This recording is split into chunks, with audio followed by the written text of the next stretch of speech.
Savez-vous qu'aujourd'hui, lors de la conception d'une voiture, plus d'une centaine d'ingénieurs de disciplines différentes doivent collaborer entre eux pour valider environ 200 000 exigences.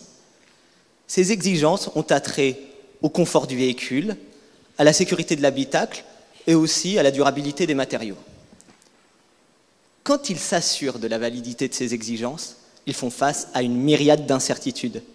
Dans des phases d'avant-projet, ils ne savent pas exactement quelle sera la masse du véhicule, quelle sera la puissance du moteur ou quelle sera la capacité de la batterie pour une voiture électrique. Alors, arrêtons-nous un instant et demandons-nous comment ces ingénieurs font pour gérer ces incertitudes.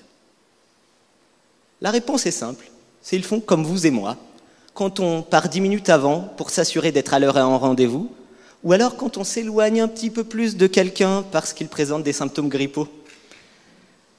Ils prennent des marges. Alors cette démarche de marge, elle est très saine parce qu'on observe, quand on utilise notre voiture, que ces exigences sont vérifiées. Elles présentent cependant un inconvénient majeur, c'est que l'incertitude, elle n'est gérée qu'à l'échelle locale, qu'à l'échelle de chaque acteur, et non pas au niveau du véhicule tout entier.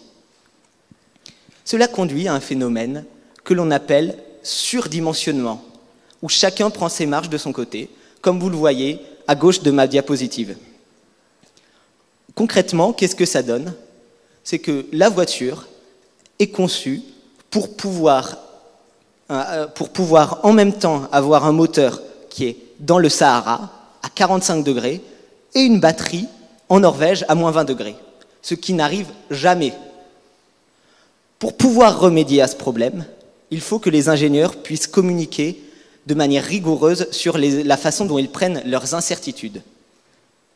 Et c'est là que les mathématiques appliquées rentrent en jeu, de par leur capacité à décrire et quantifier des concepts très généraux. Dans la première partie de ma thèse, nous nous sommes concertés avec des partenaires industriels issus du monde de l'automobile et de l'aéronautique pour proposer un modèle formel de marge.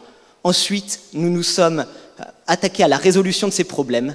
Vous voyez à droite de ma diapositive le problème de mutualisation de marge, où pour un risque donné, la marge est gérée de manière globale. Ainsi, par l'étude mathématique d'un modèle théorique de marge, nous arrivons à apporter notre pierre à la voiture du futur, plus efficace, plus économe et moins polluante. Il me reste 10 secondes. Ça veut dire que j'ai pris assez de marge.